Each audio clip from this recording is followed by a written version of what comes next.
Muy buenos días, mis estimados hermanos y amigos. El día de hoy quiero compartir la palabra del Señor con todos ustedes y voy a tomar un pasaje de la Biblia que, aunque es muy conocido, pocas veces lo usamos para hablar acerca de este acontecimiento. Me estoy refiriendo a la transfiguración de Jesús. La encontramos en Mateo, Marcos y Lucas. Pero hoy quisiera que fuéramos al Evangelio de Mateo capítulo 17 para leer acerca de este acontecimiento y estoy seguro que aprenderemos cosas muy importantes para nuestra vida. Mateo 17 del 1 al 8 dice de la manera siguiente: 6 días después, Jesús tomó a Pedro, a Jacobo y a Juan su hermano y los llevó aparte a un monte alto. Y se transfiguró delante de ellos, y resplandeció su rostro como el sol, y sus vestidos se hicieron blancos como la luz. Y aquí les aparecieron Moisés y Elías hablando con él. Entonces Pedro dijo a Jesús: Señor, bueno es para nosotros que estemos aquí. Si quieres, hagamos aquí 3 enramadas, una para ti, otra para Moisés y otra para Elías. Mientras él aún hablaba, Pedro, una nube de luz los cubrió, y aquí una voz desde la nube que decía: Este es mi Hijo amado, en quien tengo complacencia, a él oíd. Al oír esto, los discípulos se postraron sobre sus rostros y tuvieron gran temor. Entonces Jesús se acercó y los tocó y dijo: Levantaos, no temáis. Y alzando ellos los ojos, a nadie vieron sino a Jesús solo. Este es uno de los acontecimientos más significativos de la revelación de Jesucristo como Dios. Y en un momento histórico en el cual Jesús estaba siendo cuestionado acerca de quién lo enviaba, si era el Hijo de Dios, no reconocían su divinidad. Jesús lleva a 3 discípulos, dice este pasaje, a un monte aparte para transfigurarse. ¿Qué significa este acontecimiento? ¿Por qué solamente llevó a 3 de sus discípulos? ¿No era esta una oportunidad para mostrarle a los fariseos, a los saduceos y a todos aquellos que no creían en Jesús, para que vieran que Él era Dios? Dice su palabra que incluso unos versículos anteriores en Mateo capítulo 16, versículo 13, que Jesús se acercó a sus discípulos para preguntarles, versículo 13, ¿quién dicen los hombres que es el Hijo del Hombre? Ellos dijeron, unos Juan el Bautista, otros Elías y otros Jeremías o algunos de los profetas. Y él les preguntó más directamente a los discípulos: ¿y vosotros quién decís que soy yo? Y respondiendo Simón Pedro dijo: Tú eres el Cristo, el Hijo del Dios viviente. Pedro, aunque lo reconocía como el Cristo, el Hijo de Dios, todavía le faltaba un camino para reconocerlo como el Salvador de su vida. Muchos en estos tiempos viven como Pedro. Saben que Jesús es Dios, pero aún no lo reconocen como su Salvador. Este mismo discípulo, Pedro, después de esa confesión tan grande que hizo acerca de Jesús, cuando Jesús en el versículo 21 del capítulo 16 empieza a hablarles que era necesario que fuera a Jerusalén y padecer mucho de los ancianos, de los principales sacerdotes y de los escribas, y que iba a morir y a resucitar al tercer día, ¿qué fue lo que hizo? Lo tomó aparte y comenzó a reconvenirle, a tratar de convencerlo, diciéndole: Señor, ten compasión de ti mismo, en ninguna manera esto te acontezca. Y en el versículo 23 encontramos una de las respuestas que, a mi juicio, son de las más duras que Jesús habría dicho a uno de sus discípulos. Quítate delante de mí, Satanás, me eres tropiezo, porque no pones la mira en las cosas de Dios, sino en la de los hombres. ¿Cuántos iguales a Pedro encontramos hoy en día? Parecen estar cerca del cristianismo, pero su mirada está sumida en sus intereses personales. Quieren vivir profesando de labios conocer a Dios, pero su corazón está muy lejos de realmente tener una relación con Jesucristo. Jesucristo mismo en los versículos anteriores, capítulo 5, hablaba de esto. Versículo 8 dice: este pueblo de labios me honra, mas su corazón está lejos de mí. Esta situación estaba viviendo Jesús y los discípulos, y aunque la transfiguración era un momento propicio para dar a conocer su divinidad delante de todo el mundo, hubieron ciertos elementos que llevaron solamente a Jesús tomar la decisión de llevar a 3 de sus discípulos a un monte aparte. Ahora bien, para entrar un poco en contexto, me gustaría darles una perspectiva del momento histórico y así poder entender más acerca de este evento de la transfiguración. Dice el versículo 1: 6 días después, Jesús tomó a Pedro, a Jacobo y a Juan su hermano y los llevó aparte a un monte alto. Noten que dice 6 días después. Bueno, ¿qué había pasado en los 6 días anteriores? Vamos a hacer una pequeña revisión. Mateo 15, del 29 hasta el 31. Jesús había estado en Galilea y se acercó a él mucha gente que traía consigo cojos, ciegos, mudos, mancos y otros muchos enfermos. ¿Y qué pasó? Los pusieron a los pies de Jesús y él los sanó. De manera que la multitud se maravillaba viendo a los mudos hablar, a los mancos sanados, a los cojos andar y a los ciegos ver, y glorificaban al Dios de Israel. Pero aquí no dice que reconocían a Jesucristo como el Dios y como el Mesías, principalmente los fariseos y los saduceos. Pero esto era una prueba fehaciente de que Jesús, aquel que caminaba por aquellas tierras arenosas, era realmente el Hijo de Dios, pero no bastaba para el corazón de los fariseos. Allí mismo sigue diciendo el pasaje del 32 al 39, que Jesús alimentó a 4,000 sin contar a las mujeres y a los niños. Yo calculo a unos 9,000 o 10,000 personas. Y tampoco esto fue suficiente para que las personas que solo lo seguían por interés lo vieran como realmente era el Mesías y el Dios. A tal grado que allí en Mateo capítulo 16, versículos 1 al 4, cuando los fariseos llegan a él, dice la palabra que llegaron los fariseos y los saduceos para tentarle y le pidieron que le mostrase señal del cielo. Y otra vez digo, la transfiguración pudo haber sido un momento clave, una prueba muy real para mostrarles a aquellas personas que Jesús era Dios. Pero Jesucristo no lo hizo, dice el versículo 4.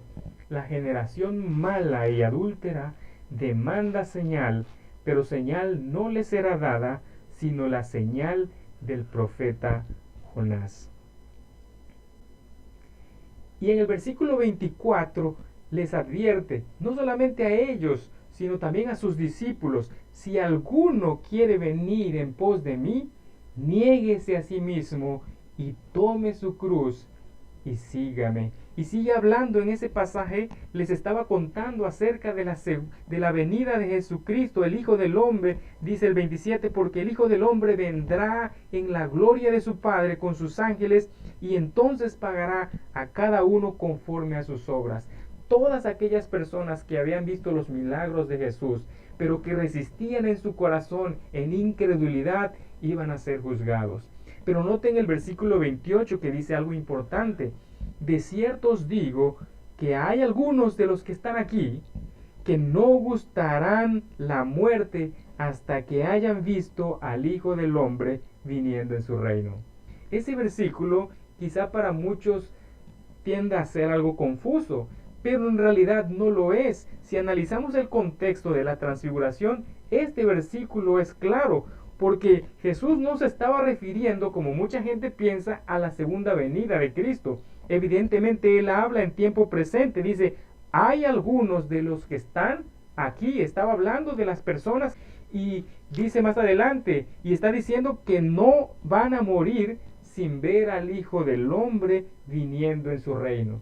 Esto, sin lugar a dudas, se refería al momento histórico, al momento relevante que habría de tener lugar 6 días después, cuando tomó a Jesús, a Pedro, a Jacobo y a Juan, y los llevó aparte a un monte alto para transfigurarse. Y sigamos leyendo este acontecimiento, versículo 2. Y se transfiguró delante de ellos, y resplandeció su rostro como el sol, y sus vestidos se hicieron blancos como la luz. La palabra transfigurar viene del griego metamorfos, que significa transformar. Allá en Lucas, donde también está el paralelo de este evento histórico, Lucas capítulo 9, versículos 28 en adelante, dice que entre tanto que Jesús oraba, la apariencia de su rostro se hizo otra, y su vestido blanco y resplandeciente. Un rostro como el rostro del sol. ¿Ustedes han visto el sol al mediodía? Es difícil poder verlo. Entonces el rostro de Jesús, imagínense que era algo así como el sol, pero también sus vestiduras se hicieron blancos como la luz. No sé si haga justicia a este ejemplo, pero yo en ocasiones he observado a los soldadores que traen el aparato para soldar y los electrodos, y cuando ellos están soldando, hay una descarga eléctrica, hay un choque eléctrico que hace que funcione la máquina para soldar, y produce una luz enceguecedora a tal grado que los trabajadores tienen que usar una careta para poder ver el trabajo que están haciendo. Algo parecido eran seguramente las vestiduras de Jesús, vestiduras resplandecientes, pero hay algo importante que tenemos que notar aquí. Dice Lucas que su rostro cambió, mas no dice que era otra persona, era la misma persona, pero con un cuerpo transformado, rostro resplandeciente como el sol y vestidos blancos como la nieve, dice Marcos. Y también dice Marcos que eran tan blancos que ningún lavador de la tierra los pueda hacer tan blanco como lo estaba el vestido de Jesús. Y en este momento del versículo 2 hay dos verdades fundamentales que Jesús está afirmando a Pedro y a los otros discípulos. Número 1, Jesús está afirmando con la transfiguración que Él es Dios. El cuerpo transfigurado no era otra cosa que la revelación de su naturaleza divina. Con esto Jesús está mostrando un cuerpo glorioso, inmortal, incorruptible, lleno de poder y de gracia. Y también nos enseña que al tener ese cuerpo incorruptible por ser Dios, tendría el poder de vencer a la muerte, como de hecho lo hizo semanas después en el Calvario.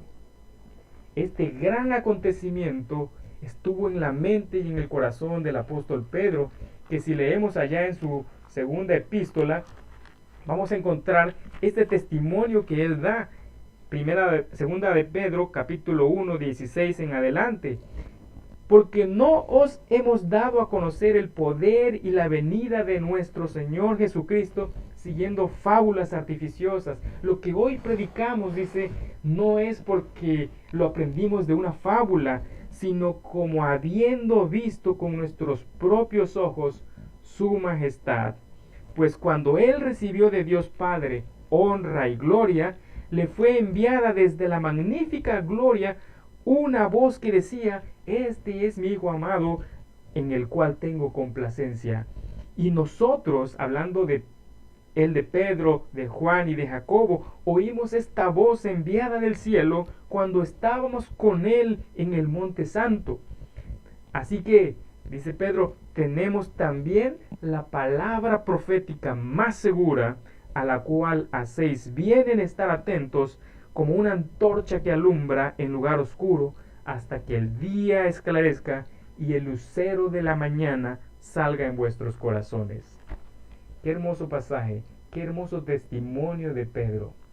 Y estoy seguro que después de esta experiencia de la transfiguración, la confesión de Pedro que había hecho en el capítulo 16 de Mateo cobró significado, cobró sentido para su vida. Hay muchos a los que Dios mismo tiene que llevar aparte, así como a Pedro y a Jacobo y a Juan, tiene que ponerlos allá aparte y llevarlos a un monte para que puedan entender que Él es Dios. Estas pruebas que hoy estamos viviendo, estas enfermedades, esta pandemia que estamos sufriendo, puede ser la forma en la que Dios está llevando a muchos aparte, a un monte alto, como a Pedro y a Juan y a Jacobo, para que puedan ver y reconocer el poder de Dios en su vida. Eso es lo que está sucediendo en la tuya. Si tú aún dudas de la divinidad de Jesús, tal vez es tiempo de que vengas a Él. No esperes que te suba a un monte, porque la subida podría ser dolorosa. Jesús es Dios, Dios es real, y su venida, la cual Jesucristo también habla allí en 16:27, es real. Y en segundo lugar, el evento de la transfiguración también nos enseña que Jesús es el Mesías. Versículo 3. Y aquí les aparecieron Moisés y Elías hablando con él.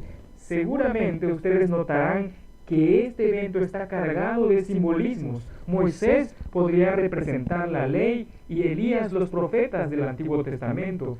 Y tanto Moisés como los profetas, todos hablaron, profetizaron, anunciaron y apuntaron hacia el advenimiento del Mesías, el Salvador del mundo. Y aunque los fariseos y los saduceos, los escribas, los principales de las sinagogas y del templo de Jerusalén, no creían en que Jesús fuera el Mesías, y mucho menos que fuese Dios, pero Jesús, aquí al estar hablando con Moisés y Elías, les estaba enseñando a los apóstoles que Él era el cumplimiento del Antiguo Testamento. Él era del cual hablaban la ley y los profetas, y no habría más lugar a dudas de parte de estos tres apóstoles. Uno de ellos, Jacobo, no escribió cartas, no escribió evangelios, pero estamos seguros que su testimonio fue poderoso en su tiempo. Juan y Pedro, ellos nos dejaron testimonio escrito en la palabra de Dios, y ambos declararon que Jesús era el Mesías, lo reconocían como Dios, pero también como el Salvador de su vida.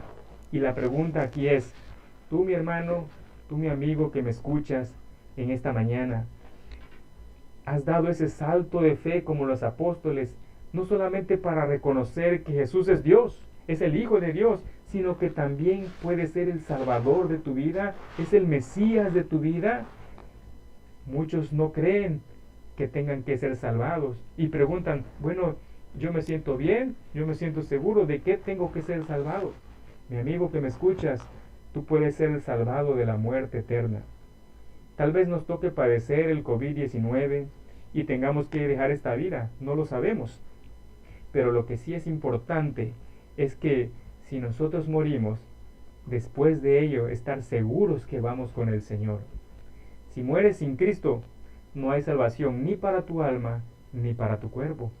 Pero si mueres en Cristo, no solamente tu alma será salvada, sino también tu cuerpo será salvado y será transformado, así como lo vemos aquí en el versículo 2, cuando Jesucristo se transfigura y obtiene su cuerpo espiritual. Seremos transformados en cuerpo como el cuerpo de Cristo, y dice Pedro que seremos participantes de la naturaleza divina, cuerpos gloriosos, incorruptibles, resucitados en poder y en gloria. Sigamos leyendo, versículo 4. Entonces Pedro dijo a Jesús, Señor, bueno es para nosotros que estemos aquí. Si quieres, hagamos aquí 3 enramadas, una para ti, otra para Moisés y otra para Elías.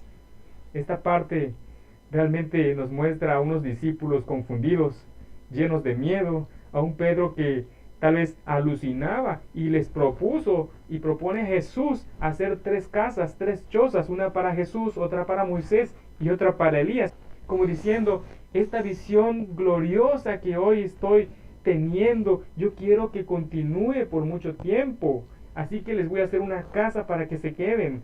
Pero como leemos en el texto, esta visión fue pasajera. Versículo 5. Mientras Pedro aún hablaba, una nube de luz los cubrió, y aquí una voz desde la nube que decía, este es mi Hijo amado, en quien tengo complacencia, a él oíd. Todo un fenómeno cósmico tuvo lugar en ese momento. Una nube de luz los envuelve, y dentro de esa nube de luz escuchan una voz que les dice, Pedro, Jacobo, Juan, este es mi Hijo amado, a él es a la que tienen que oír. Esto fue demasiado para los discípulos, al grado que dice la palabra del Señor en los siguientes versículos que al oír esto los discípulos se postraron sobre sus rostros y tuvieron gran temor. Era la voz del Padre de los cielos hablándoles. ¿Cómo no tener miedo de algo tan majestuoso y desconocido de alguna manera para ellos? Los discípulos estaban aprendiendo con esto más de lo que podrían imaginar. Habían escuchado a los fariseos, habían escuchado a los saduceos, habían escuchado a muchos conocidos seguramente negando la divinidad de Jesucristo. Pero hoy estaban escuchando al Padre de los cielos, una voz que les decía: a quien tienen que oír es a Jesucristo, no a aquellos del mundo. Y pregunto, tú como cristiano, en este tiempo de temor, en este tiempo de inseguridad por la pandemia, ¿a quién estás oyendo? ¿Estás oyendo al mundo? ¿Estás oyendo a la gente? ¿Estás oyendo a los expertos en salud? ¿Estás oyendo a los medios de comunicación? Y yo no digo que todo esto sea malo. Lo malo sería que solo estés oyendo al mundo y no estés oyendo a Jesucristo, no estés oyendo al Padre de los cielos.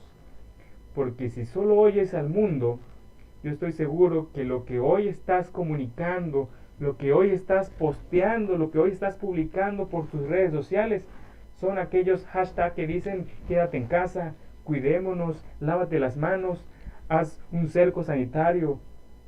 Y todo eso, si solamente eso estás publicando, si solamente eso está saliendo de ti, simplemente está reflejando que vives atemorizado, porque no estás seguro de cuál es la verdad, de tantas cosas que leemos, de tantas cosas que escuchamos.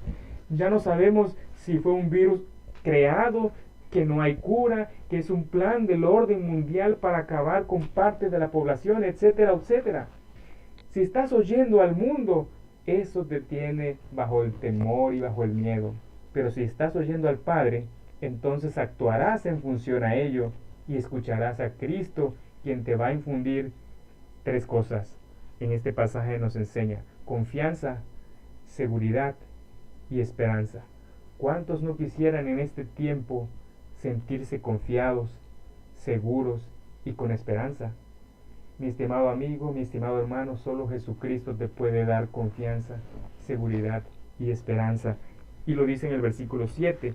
Entonces Jesús se acercó, dejó ese momento, ese lugar donde estaba y vino a los discípulos. Jesús se acercó y eso les dio confianza. Hoy, con el programa de Sana Distancia, hoy no queremos que nadie se nos acerque, pero Jesucristo se acerca a tu vida y eso te da confianza.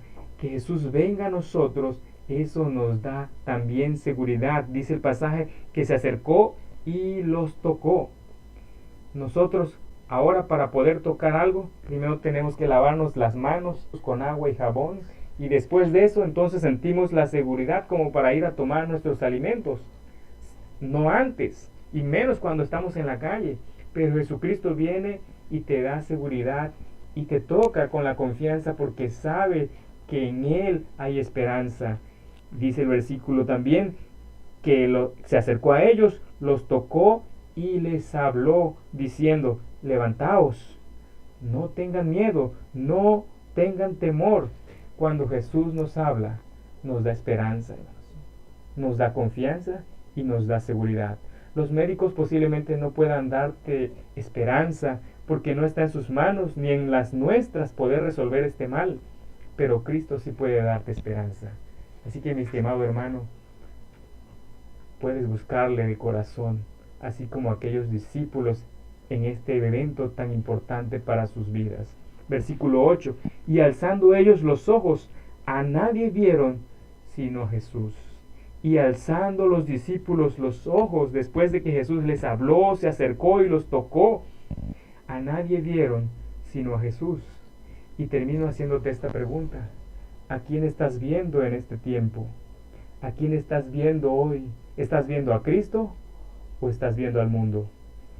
Porque si estás viendo al mundo, no vas a poder tener ni confianza, ni seguridad, ni esperanza. Solo Cristo puede darte eso y mucho más. Puede salvar tu vida del error en el que tal vez te encuentres, de ese pecado donde estás, dice el Salmo 103. Él es el que rescata del hoyo tu vida de modo que te rejuvenezcas. Y yo quisiera terminar leyendo lo que el apóstol Pablo le dijo a los filipenses allá en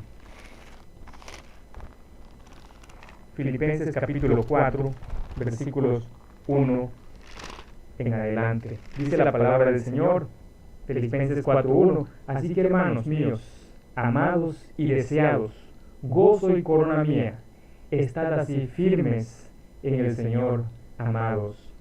Y dice el versículo 6: Por nada estéis afanosos, sino sean conocidas vuestras peticiones delante de Dios en toda oración y ruego con acción de gracias. Si hoy tienes una necesidad, si hoy tienes una desesperación, si hoy tienes inseguridad, ve a Dios en oración, clama a Dios, pídele que Él te saque de esta situación en la que te encuentras.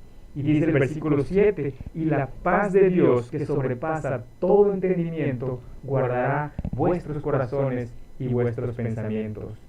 La pérdida de los seres queridos, de las personas que conocemos, nos trae dolor en el corazón, pero Jesucristo puede traer paz a tu corazón. Tal vez todo lo que estamos viviendo nos trae preocupación a nuestra mente. Jesucristo también puede traer paz a tus pensamientos. La paz de Dios que sobrepasa todo entendimiento, que no podemos entender humanamente, esto nos va a guardar nuestros corazones y nuestros pensamientos. Mis estimados hermanos, amigos y todos los que siguen esta transmisión, yo les invito en el nombre del Señor a venir a Él, a ponerse a cuentas con el Señor. Tú, tu familia y todos aquellos que te rodean pueden venir y recibir la bendición de la salvación y algún día estar con Cristo. Que el Señor los bendiga.